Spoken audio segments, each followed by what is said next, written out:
Hello, everyone, and thank you for joining us for our webinar today. My name is Malibongwe. I'm with Daily Maverick. I'm the Associate Editor of Maverick Life, the Life and Culture section of the Daily Maverick. So today we have Freddie van Rensburg with us, who is, hi Freddie. Freddie is a specialist wellness counselor and a professional addictions counselor. And basically, he did a BA in social sciences, majoring in psychology, sociology, and followed by an honors in sociology. And he specializes in family sociology, group dynamics, and industrial sociology, as you can see on the screen there. So as per the synopsis for our webinar today, we're going to be focusing on a mind reset. So because Freddie is also the author of a book titled Life Anon.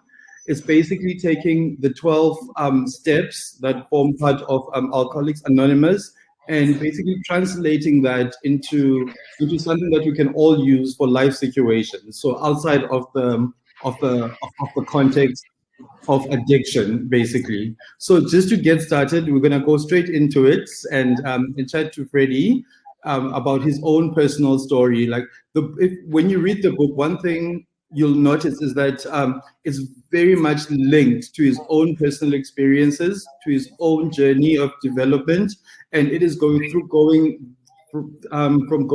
that journey that Freddie has then gained some insights and has been able to translate the 12 steps from Alcoholics Anonymous and into this book, Life Anon. So Freddie, if I can ask you just to briefly, and I think you'll also say it much better than I can, just to much better than at the deep end, are we? So if I can ask you to please just give our viewers a brief synopsis of the book. Just what is it about? What have you done in this book? And how have you translated those 12 steps from Alcoholics Anonymous into this book? Cool. So thank you very much, and thank you for having me, and thank you for giving me this amazing opportunity. So what happened was, through my own journey through addiction, is I've come to realize, coming into recovery and being introduced to the 12 steps, because I went to a 12-step fellowship rehab center. So that was my introduction to recovery. So that's how I got it, and that's how I got recovery, and that's the kind of modality that got me clean and is keeping me clean. So I'm not a 12-step junkie. I'm not married to the 12 steps, but it worked for me. So therefore, I'm quite happy to share it with other people. And what I've discovered was that I learned through my 12-step journey that one of the reasons why I wanted to use drugs and escape from life was that I didn't know how to live life. I struggled with these life concepts. I always say, one of the examples I use is that it was as if everybody gets born and on your birth you get a manual that says how to live life. And I got my manual as well, but I didn't realize that my manual was written in Chinese and I couldn't read Chinese. So everybody around me could read their manuals, and there's a life question coming up and they look for the answer and they know how to do it. I didn't. So the 12 steps for me was kind of learning to speak Chinese and learning how to live life. And then it dawned on me that once the drug problem and the alcohol problem, the sex problems got removed, it dawned on me that those were never the problems. Life was the problem. I didn't know how to live life and how just how to live life. So I started looking at what was it about life that I found difficult. Yeah. And I realized that my response to life, my reaction to life, is different than the way other people react. I look from a place of low self-esteem, guilt, shame, and those all come from things that happened in childhood and a narrative that I formed in my head. Yeah. So I had to undo those. So I took the 12 step and I said, so if alcohol's not the problem, if drugs isn't the problem, if eating is not the problem, what's the problem? And I realized that the problem is the way I react to life. And I needed to learn how to respond appropriately. Actually, if I can interrupt you right there. So just from reading the first part of the book, so before you go into the into the 12 steps, and where you go into your own life story, one thing that really, really struck me was that you speak about the sort of like how you were a high functioning individual, that high performance approach to life, you know, and almost as a way of escape or running away from dealing with issues. The reality is that at the moment we do live in a culture, I think almost globally, we live in a culture that embraces this idea of always being busy. We reward high performance, even with all the things that we have that sort of like support us and make it like, whether it's be computers or Slack or whatever new app productivity. We have so many things that support this idea of being highly functioning, and we reward that. But then how can people, really based on that experience, how can people identify if they might be using their high level of performance as either a way to escape from confronting their problems, or as a way to get approval from others, or as a way to really control how they're perceived by other people? So basically, how can people identify if their high functioning style is actually problematic? Absolutely. Wow, there's so much in that question. How many hours do we have? For me, it's a situation of one thing that's really important in life is that we don't live life in a bubble. I don't just exist as Freddie. I exist as Freddie, the husband, the son, the brother, the friend, the counselor, the addict in recovery, and all those things.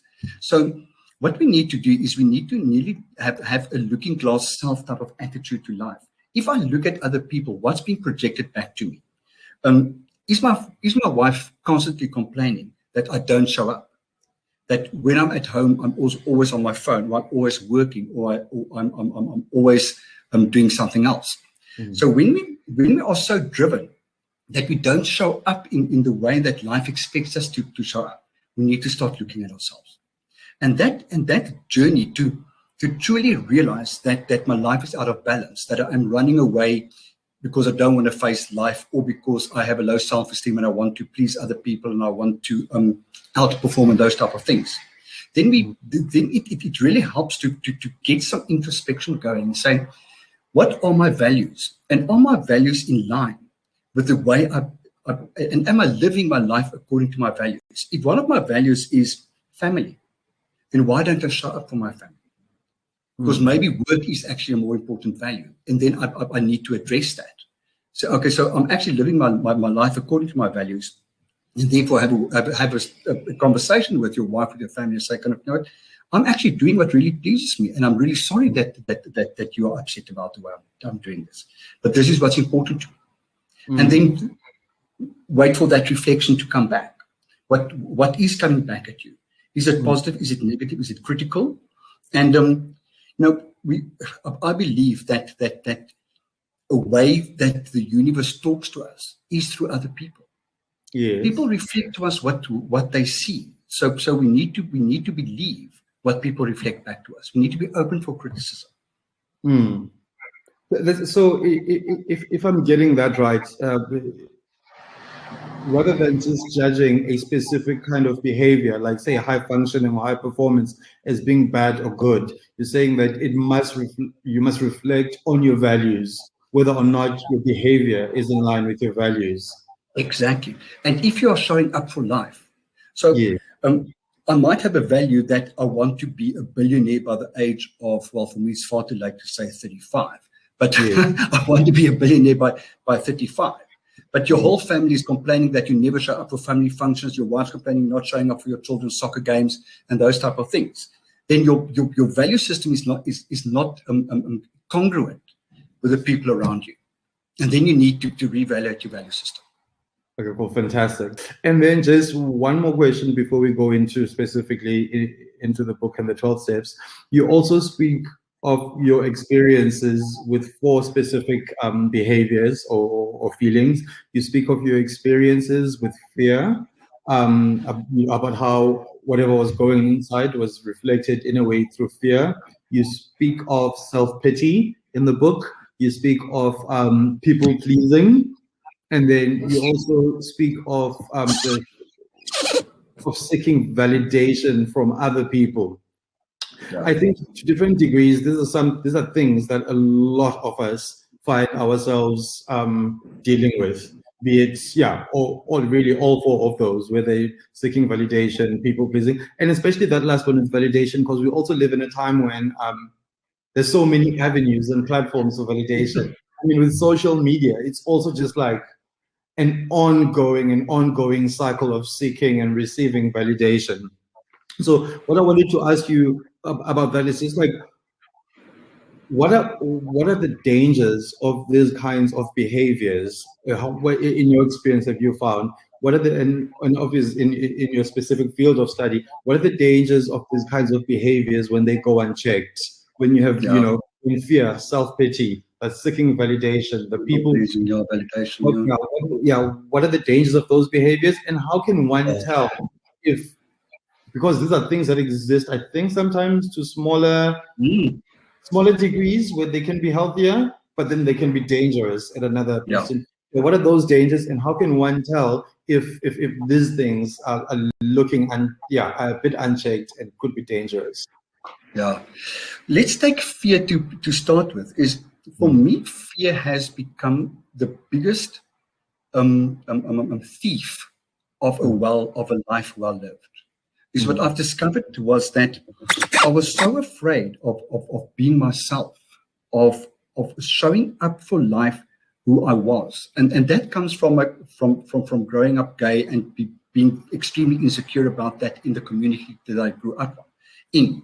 And so I showed up for life very afraid that I'm not going to be accepted, that I'm not going to be good enough, that I'm going to be judged, that I'm going to be abandoned and rejected. All those fears piled into one.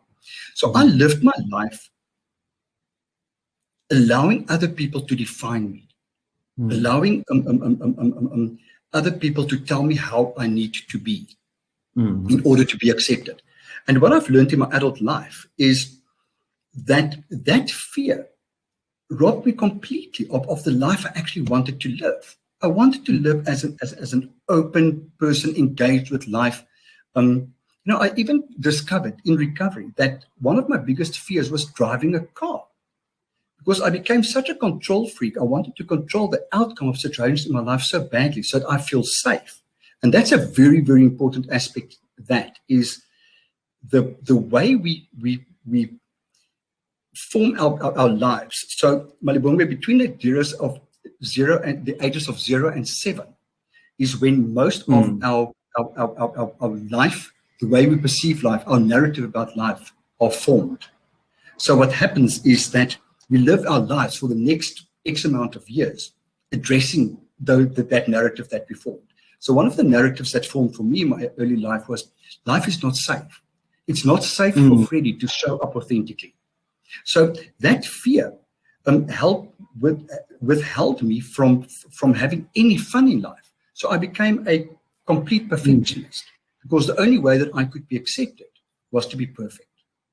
Now, as we all know, perfectionism is a myth anyway. So I killed myself nearly, striving towards living towards a myth. While coming into recovery, I realized that I cannot live my life in fear. I need to show up who Freddie is. And I did a lot of work in questioning who I am, who do I want to be, what are my values, how do I want to show up in life? And that then helped me to let go of the fear. I even did something called emotional freedom tapping and matrix reimprinting, some mental health modalities that really helped me to let go of that fear. It was an amazing experience. I was too afraid to send an email because I was too afraid for what comment was going to come back. So starting to practice in my own practice, I realized that either I'm going to die of hunger or I have to let go of the fear. So with all the work I've done through the 12 steps and then through other modalities, I learned that, you know what, I'm actually quite a nice guy.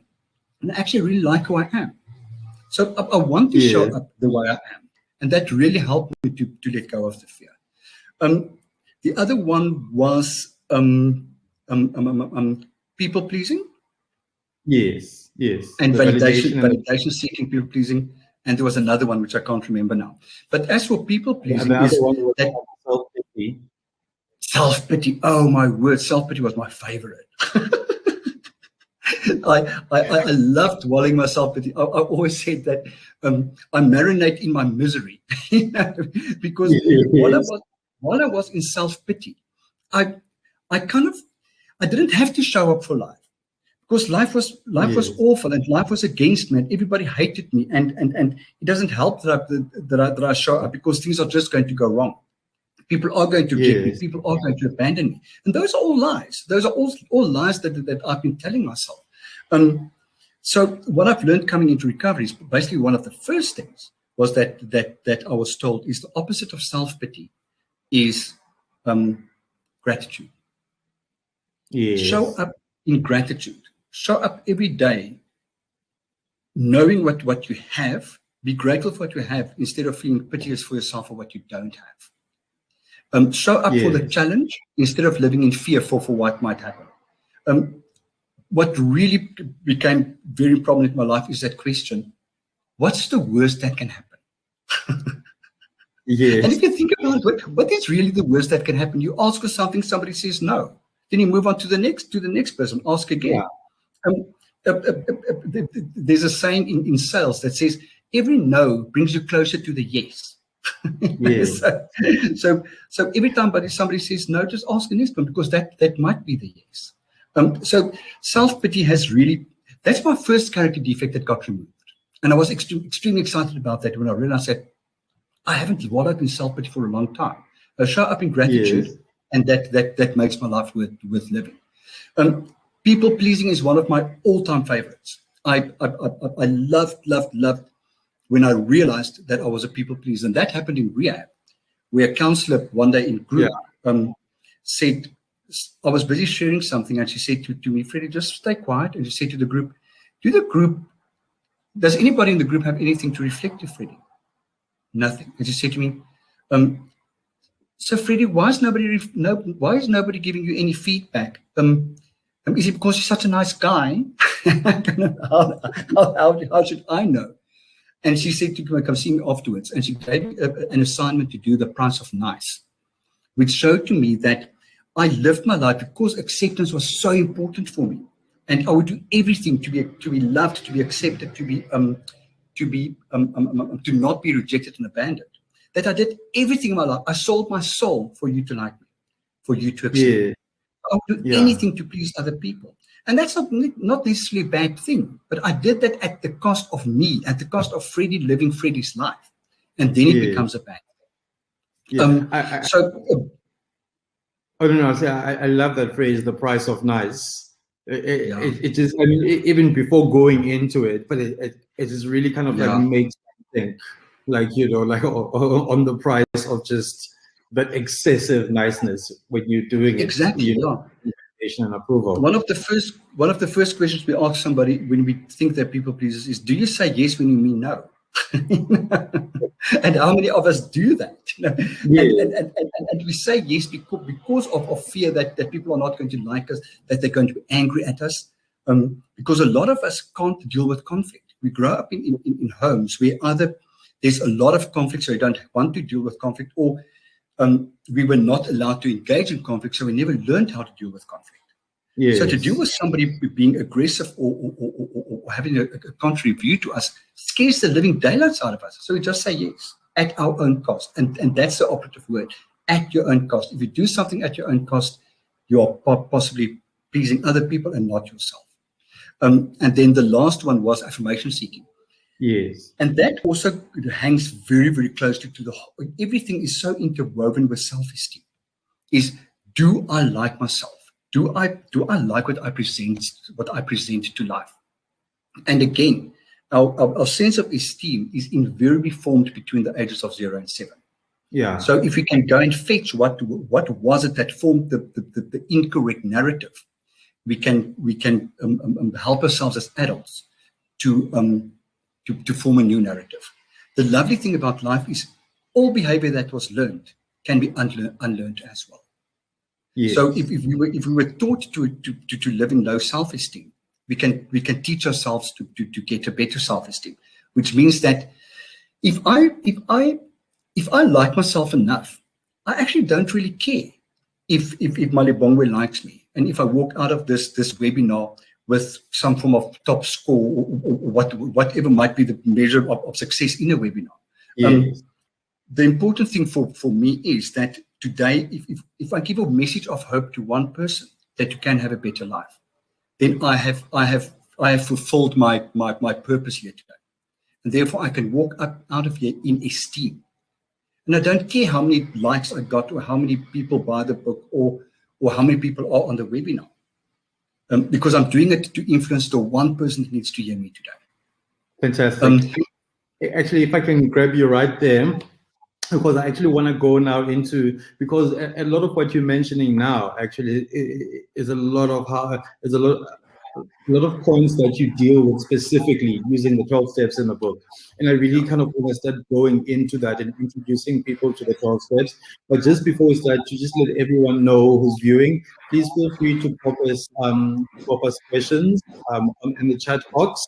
Some of them I might bring in as we have, as we're chatting, especially if a question is particularly relevant to a specific section.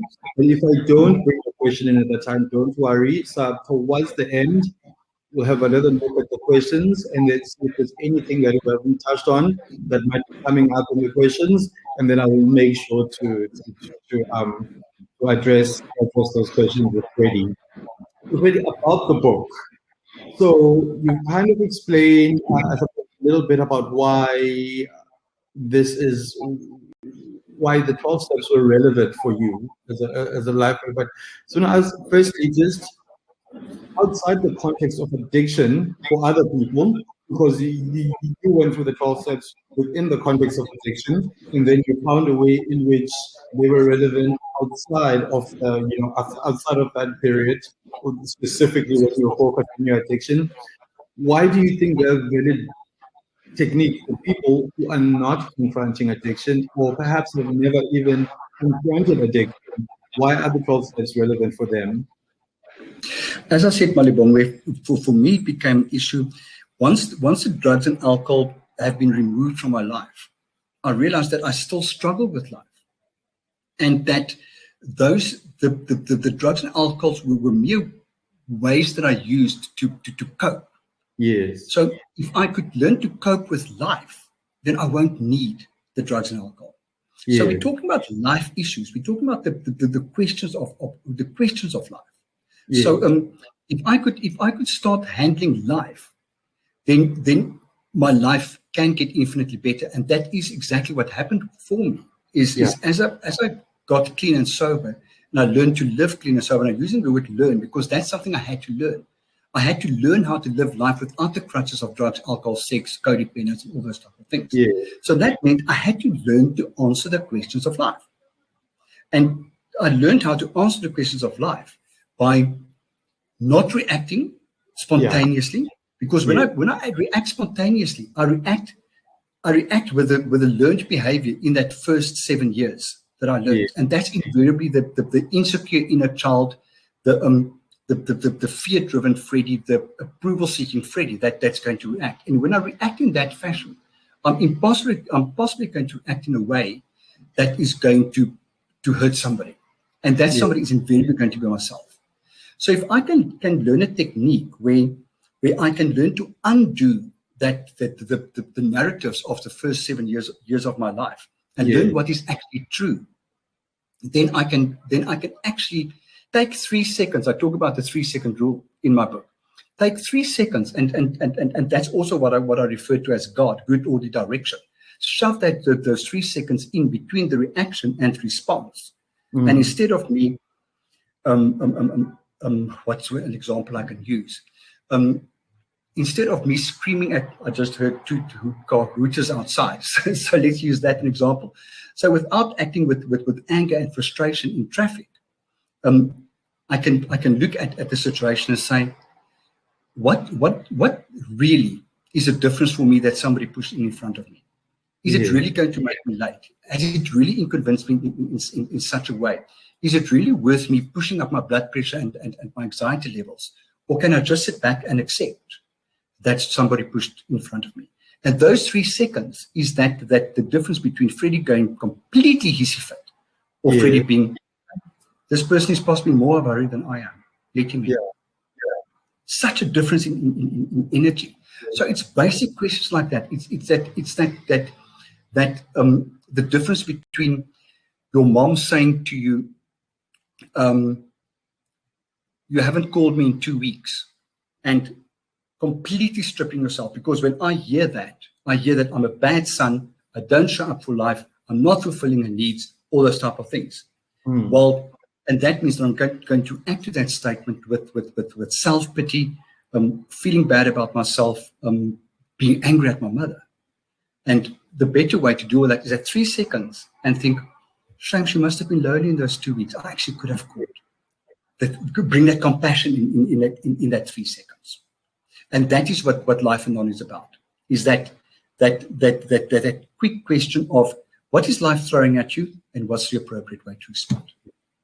Brilliant. And then what I wanted to ask you before we kind of like look at the different steps, because a lot of them, and especially the initial steps, they make a mention of God quite a lot. So for instance, if I read, and I'm reading from the initial 12, the original 12 steps, basically say step 2, come to believe that a power greater than ourselves could restore us to sanity. Step 3, to turn our will and our lives over to the care of God, understand Him. And then on it goes. So a lot of them make mention of God. But now, what does this mean for people who don't believe in God? Is that relevant for them, or are the 12 steps relevant for them? Yeah, that's really an interesting and good question, and a question that I nearly wish I didn't have to answer, because it can become quite controversial. But what it ultimately boils down to is, I'm going to fetch a story just a little bit back, that when the 12 steps were formed by Dr. Bob and Bill W. Bill W. especially, well, both of them came from quite a strict religious background, and they believed that the path to sobriety was through God. So when they wrote the 12 steps, the God concept came in quite strongly. And when the big book was written, which is the basic text for Alcoholics Anonymous, they wanted to only use the word God, Jesus Christ, and all those type of things. But when they sent the basic text for comment to the first 100 people who got sober, those 100 people advised them to rather kind of slow down on the God concept, because they might alienate a lot of people who might really need sobriety. And that's where the word God, as you understand it, or as you understood it, or as we understood it, came into the big book. And that phase, Malibongwe, saved my life. Because I felt so judged in the church concept for being gay. And then in the rest of my life, I became so blasphemous that I just felt that I can't now turn to that God. Number one, I still believe that I'm being judged. And number two, I've alienated myself completely from Him. I needed to find another way. So I latched onto that as you understood it so badly, because my life depended on it. So I adopted Mother Nature as my higher power. And that brings us to the idea of a higher power, and what can a higher power be? And the steps are really interesting in the way we work with it. Now, the steps run from step 1 to 12 for a reason. They are organized for a reason. Because in step 2, we talk about the concept of the way I live my life is actually insane. I keep on doing the same thing, expecting a different result. And if I want my life to be different, I need to do different things, or I need to do what I do differently. Yeah. And I need to somehow find something that can guide me to make that difference. And the step refers to sanity, and how we can be restored to sanity. So we kind of nearly look at that we were living our lives insanely, because we kept on hurting ourselves. We keep on hurting other people unnecessarily. Yeah. So in step 2, we talk about that there's a power greater than ourselves. I ask the reader to embrace the idea that you are not the ultimate power on earth. That it might just be something greater than yourself. And if you think about it, go into the sea. A wave knocks you over with very little effort. Live in Cape Town, we have windy days where you can't walk. The wind literally blows people over. The waves are stronger than I am. The wind is stronger than I am. My addiction was stronger than I was. Our reactions are invariably stronger than we are. So what we ask is just to gain that idea that I might not be the ultimate power. And what I've come up with some people who are strictly against any form of a higher power is I guide them through the process of accepting a higher self as the entity that we want them to work with. And that is God. It's good order direction. All we ask is that in that 3 seconds to ask what's right, what's wrong. And that's good order direction. And so for people who really have a problem, complete atheists, yes. what I suggest is have a look at where you are today, who you are today, and who you want to be in the future. And if you need to make a decision, ask the higher self, is this going to bring me closer to you, or is this going to remove me from you? Yes. Then you know the answer. Yes. I'm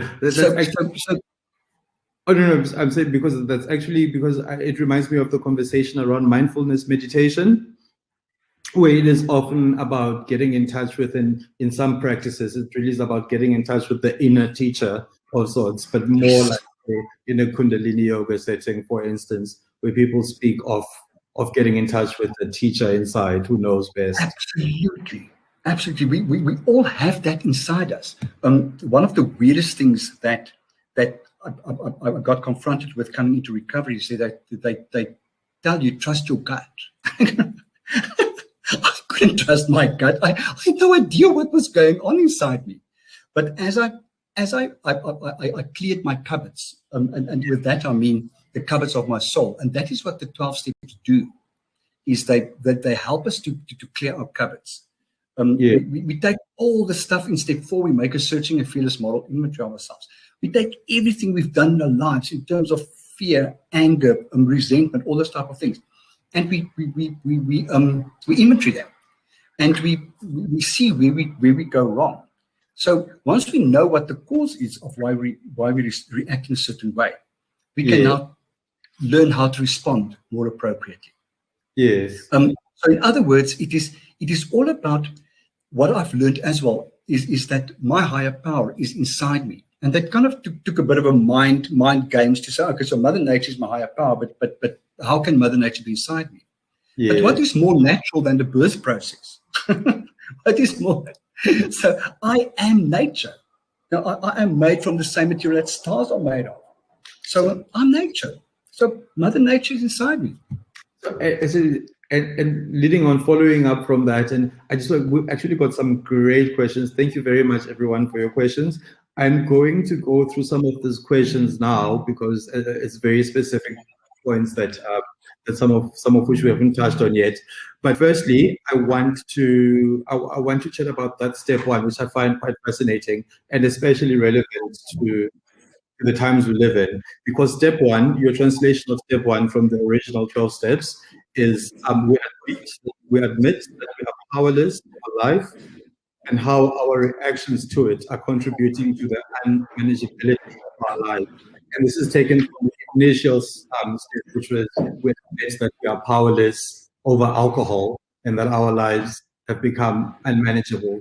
Now, considering the current period that we're living through, I mean, from the pandemic to certain elements of climate change, I think it's becoming increasingly clear there are limits to what we're able to control, and there's a serious knowledge gap.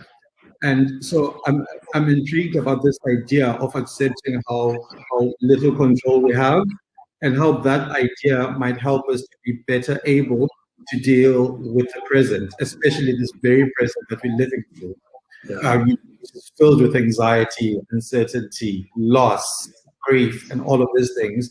Just how can that being able to accept, our limited control help us? And then after that, we'll go on to some of the questions.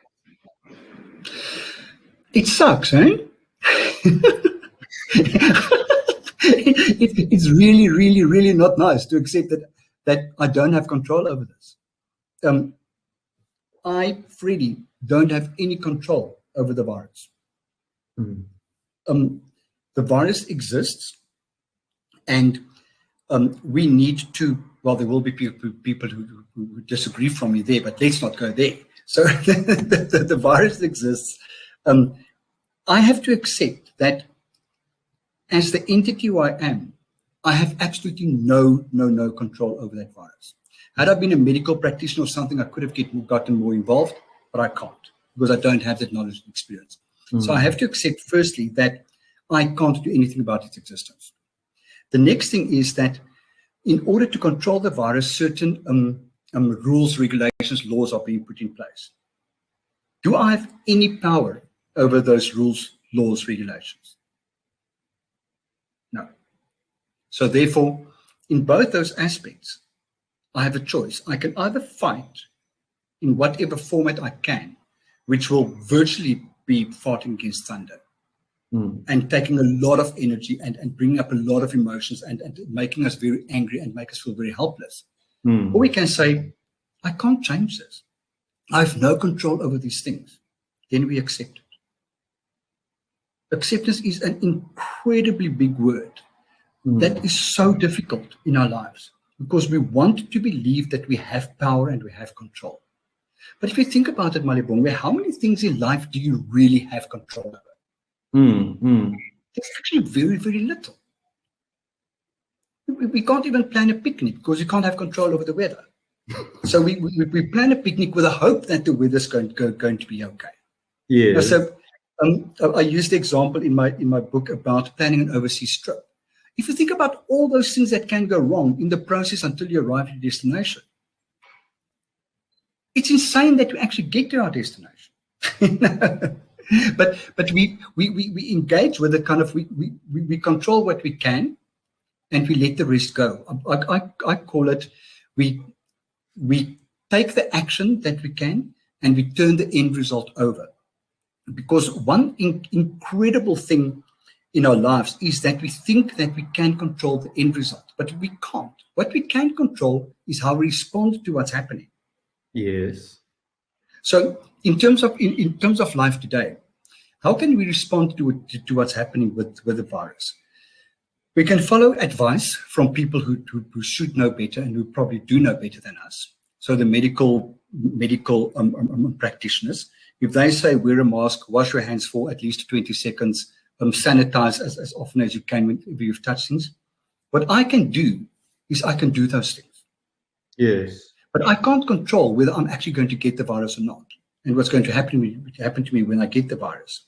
I can't control that I'm being asked to stay in my house because those decisions come from higher up. I cannot have control of this. I have to accept it, and I have to accept that the people who are advising those things have more knowledge and have more experience than I have, and therefore I have to trust them. Interesting enough, because it may speak everything, but we can get back onto it again just now. I've asked this question. So just your answer, it makes me think of the idea of it's almost like the polar opposites, the anxiety and the acceptance. It's like anxiety, how one then makes that journey over to acceptance, even though other things have changed, right? Absolutely. And really changed still. So essentially, you have to change, and how that. But before we get onto that, I see a couple of the questions from some of the viewers. I've got a question from Bridget, and Bridget wants to know, how do you get yourself out of a state of lethargy, absolute weariness, or a feeling of treading water? She says, "I'm grateful for everything I have, but I still feel this way." Wow. That's a really, really interesting question. one thing that my first response to that person would be, is it a mental issue we are dealing with, or are we dealing actually with a medical issue? A physical issue? Are we dealing with a mental health issue like depression? Because depression is debilitating. Anxiety as well. Anxiety can really cause us to not want to get out of bed and not move and not integrate with life at all. So do I suffer from a mental illness, or do I actually have a physical illness like adrenal fatigue, or something like that? If it's mental, then there are definitely a few things to do, and that is to, again, look at your value system. Who am I? How do I want to show up in life? And then work with very, very small steps. Malibongwe, this is possibly one of the most important things, and thanks for that question, because it reminds me to bring this forward, is we tend to think that to change things, to change our lives, that we have to make huge changes. We have to take huge steps forward. That's absolutely not true. All it takes is one small little change. So if we can get ourselves to just get out of bed today and get dressed today, that's a change. That's one step. And then to celebrate that victory, celebrate that step that we've done. I think one huge problem with so many of us in life is that we don't celebrate our victories. We so live in the failures. But if you're going to engage with the failure, why don't we engage with the victories? Yes. So when we manage to get out of bed and get dressed today, celebrate that victory. It's something important. Okay, well done. You did well today. I'm so proud of you. And tomorrow, if you can actually brush your teeth as well, celebrate it. Go stand in the mirror and say, thumbs up, dude, you've done well today. It's incredibly important that we take small steps, not big ones. And I always use the example of, let's say you're a yacht, and you take part in the Cape to Rio yacht race. Yes. And your compass is out by 1 degree when you leave Cape Town. Where are you going to end up? Bloody far away from Rio de Janeiro, I can tell you that. You're not just going to end 1 mile away from Rio.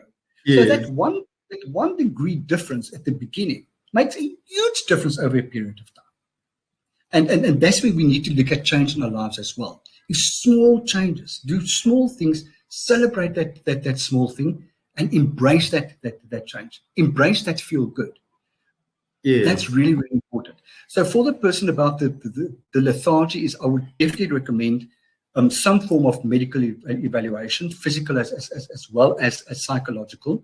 See if this is actually something physically wrong, so that we can address that. And then start taking those really small steps and celebrate those victories. Really important. Actually, the next question from Ray is very much in line actually with what you're saying now, but just going a little bit more into it. Ray says, what are the techniques that Freddie uses to maintain a positive outlook every day? It is so hard to maintain a positive mentality and outlook when faced with in fact, I want to combine this with another one, just because they both speak to the South African situation, right? And it says, Ray says, it's so hard to maintain a positive mentality and outlook when faced with a negative environment, like the South African news cycle, which is filled with negative news. It takes one negative thought to throw you off. And then, that said, the next question from Manisha says, what role does repeated trauma play in showing up in life? As South Africans, we have many types of layers of trauma: daily, conscious, subconscious, planted in childhood, and systemic oppression. Are there online options for adults of addicted parents?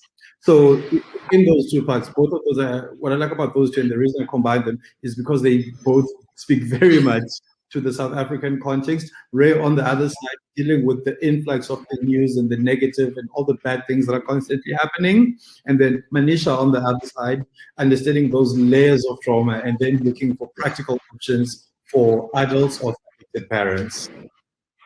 Absolutely. Cool. Let's deal with Ray first. I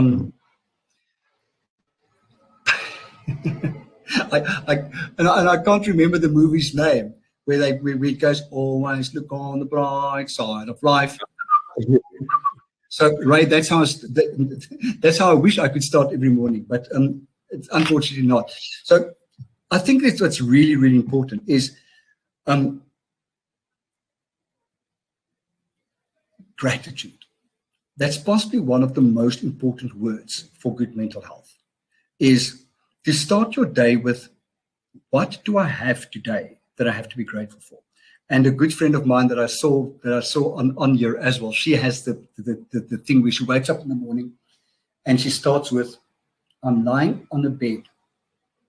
I'm covered with a sheet, with a blanket. I've got a roof over my shoulder. I'm going to put my foot down on a solid floor. I'm going to eat breakfast. I'm going to have coffee. So start with those type of things. How many people are there that start every day without those things? So then suddenly, okay, wow, it's actually quite easy to feel good about the little that I have. That's the one thing, is practice gratitude. Sorry. The second thing is self-talk, is be very, very aware of what's going on in your mind. We think that we are powerless over our minds. We are not. We are not our thoughts. Our thoughts don't have to control us. So look, what example can I use? If I could jump in there a little bit, and maybe it might be, because I mentioned mindfulness meditation earlier. Yes. And part of the amazing thing is that often the mindfulness meditation teachers often say you don't need to try and control whether the thoughts come in or not, because that's not your choice. They are going to come in, and then it becomes about the focus. Is it kind of like that level of lack of control over thoughts that you're speaking about? Yes, absolutely. And meditation is another very, very good form. Thanks for bringing that up. Is to just get quiet. Again, the mind, the mind is such a powerful tool. And if we're going to allow that tool to run away with us with negative thoughts, constantly seeing the negative in life, then we are going to feel very, very, very reluctant to engage with life. But we can truly, I believe that everything is yin and yang, everything is positive and negative. So we can choose today whether I'm going to let the negative side of life show up, or I'm going to flip the coin and do it positively. So one technique is, in our heads, when my head starts going negatively, I actually talk back to the voice in my head. I say, no, I'm not going to go there with you. It doesn't serve me at all to go down this rabbit hole of negativity, and let's just call it negativity, because the word that came to my mind was a swear word. So let's not go down this rabbit hole of negativity. I choose to not go there. I choose to rather stick to the positive. And what's the positive? The positive is that I have food, and then you go to your gratitude. I also use one very powerful word, and that's the word stop. When my mind goes crazy, I actually go stop. If you realize, if my mind goes, oh wow, okay, he's got a voice. He can talk back. And Ray, that's also very important. Is a lot of things, the way we look at life, are formed in those first 7 years of our life. So we have a choice. Are we going to wear our first 7-year glasses, or going to take that off and put other glasses on? So am I going to show up the adult who takes responsibility for life, who takes responsibility for how I show up, or am I going to be the inner child today, who are powerless and who do need affirmation and all those type of things? The other thing is the question about trauma. Wow, that trauma, as laid as trauma can be, that laid that question is. There is so much amazing work done about trauma, and the way trauma is experienced. We're starting with intergenerational trauma. Now, a lot of our parents, my generation, were Second World War children. So their mothers had the trauma in their systems, which they inherited, which they gave us, which we are giving to our children. So we deal with a whole layer of intergenerational trauma. Racism is one of those things. We have to be very clear that these things are incredibly difficult. They were very difficult to deal with. Now we deal with the daily shootings, the motor accidents, the rapes, the attacks, all those type of things. And then there is also what we call complex trauma, which I go as far as saying that if you've got an incredibly stressful job and you are so in fight and flight the whole day that you're so tense, that's trauma for your body. Every single day we expose ourselves to that type of trauma. How to deal with that is it's incredibly important that we need to do work on ourselves and find out what is the trauma. I can nearly go as far as say, where is it stuck in our bodies? How does it present itself in our action and in our health? And then get professional help. There's some really, really good additional modalities that I can recommend for trauma. One is called breathwork, holotropic breathwork. I don't know if anybody's done breathwork before. I talk about it on my podcast. I've had a podcast as well where I talk about a lot of those things. There's holotropic breathwork helps a lot of. Where can people find the podcast? They can find it on my website, www.freddie.org.za, and then click on podcasts. There's 167 episodes already or something. Yes. So that's on my website. And then there's also something called TRE, trauma release exercises. And both these modalities are relatively accessible, relatively cheap, because they can be done in groups, so you don't have to pay an individual price. And trauma release exercises is a way where we allow our bodies to, what's the word? They use a specific word. It's not shake. I'm going to use shake because I can't get to the word. To shake, and with doing that, we activate the vagus nerve, and we allow the trauma to leave our bodies. But it's really, really important where there's trauma involved, guys, get professional help. Trauma is extremely difficult to deal with. I'm so grateful that I got the opportunity early in my recovery journey to deal with trauma. And I keep on doing trauma work with myself as well. Fantastic. I mean, we're almost running out of time. I've still got quite a few questions, and you still have. We knew this was going to happen, didn't we? I wish we could extend it, actually, because really there's some great insights coming through from you, and thank you so much for that. We've got about 7 minutes left, but there's just like a couple of questions that I need to ask from my side, specifically to do with the steps, and then we're gonna go back into the questions that are coming in. I still have the question that I asked earlier about the journey, that I wanted to ask about the journey from anxiety to acceptance. Still want to park that one for after this one, but I want to go specifically to the steps. So there's step 4 and step 7 specifically, because step 4 speaks of the idea of being brutally honest with yourself. So you are honest with, with the wrongs, and you're honest with everything. And then and you speak about how you had to learn to be honest with yourself and how you present yourself to others. So I want to expand on that a little bit, especially with regards to interactions with others.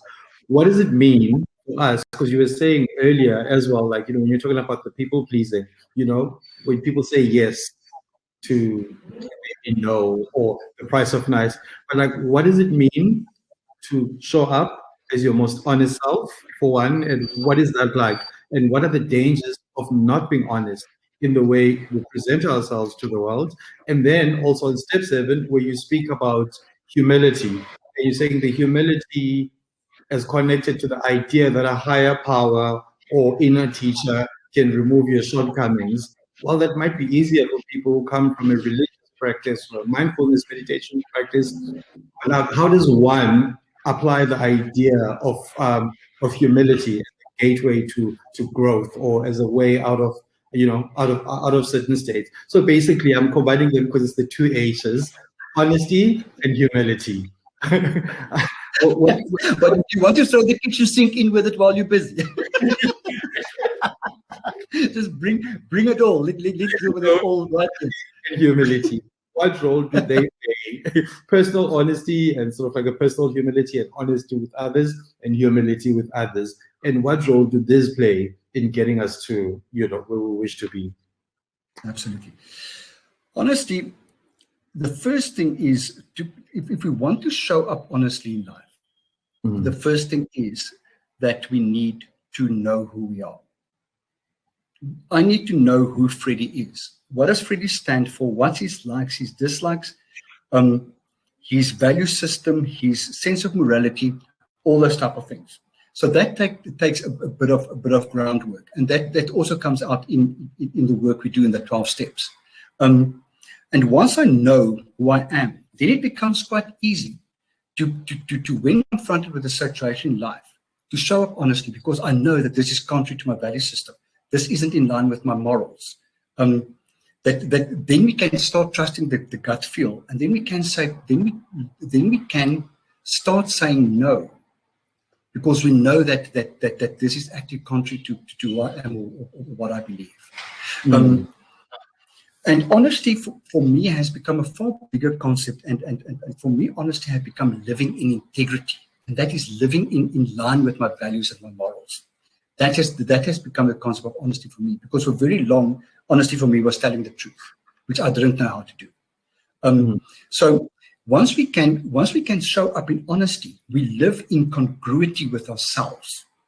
We live aligned with who we are. And that already, Malibongwe, when we talk about anxiety, brings our anxiety levels down. Because now we know who we are, and we know how we show up in life. So the confrontations from life are dealt with directly, not through a let's call it a cloud of other judgments. So that's important. And that brings me to the honesty and humility actually are quite nice concepts linking to each other. Humility for me, obviously the opposite of humility is what we call arrogance. But humility for me has become a bigger concept in terms of humility is right sizing. To know what size I show up in this big world. To know that I am not just a worker, but I'm also a good brother, and I'm a present husband. So where I would normally look at myself as a crappy worker and therefore value myself low in life, right sizing means I might not be performing at my top at work, but I am quite present in other ways, which means that I can elevate my size in life to the right place where I fit into life. And again, by practicing humility, by practicing the right sizing, we can reduce our anxiety levels because we know where we fit in. I know I know whether I'm not going to get into the ring with Mike Tyson, but I will know which battles to take on. Yes. And in terms of the humility thing, which battles to take on, it also helps me to know what I can accept and what I can change. Okay. So a very good tool for mental health, and honesty, especially to show up the real you, right way to do it. Okay, thank you so much. We have less than a minute. I have to ask just one more question from the questions that have come in. But just before we do that, just to let everyone know, because we won't have a moment right at the end, Freddie's book, Life Anon, is available to attendees from the Daily Maverick shop, from our online shop, and with free delivery anywhere in South Africa for 300 rands. And please, all the Maverick insiders joining us today, remember you get a 10% discount when you use your coupon code at the checkout. So there is right there, Life On, and there's my coffee. Double your money, double your fun. All my notes. So just one last question. We probably have like 30 seconds left, and before we say goodbye, Kanji asked us, I would love to hear Freddie talking about believing that there are second chances. I really fail to understand this concept. My word, I don't want to be what's the right word, negative about this, but yes, believe me, there are second chances. I'm a living example of it. If I can have a second chance, anybody can have a second chance. Just give yourself that second chance. Please, you owe it to yourself. Is that fast enough? That's perfect. It's actually exactly 1 o'clock. Freddie, thank Thank you so much. Thank you for the book. Thank you for the insights. And thank you for the work you've done, especially in translating those 12 steps to be applicable to, you know, different situations, but also to be able to be applicable for people who might not necessarily subscribe to a specific religious idea. You know, I think it's absolutely fantastic. And thank you everyone for joining us today, and hope to see you again at our next webinar. Thank you. Cheers, everyone. Thank you, Daily Maverick. Thank you, everybody who's listening. Bye. Have a good life. Bye. Bye.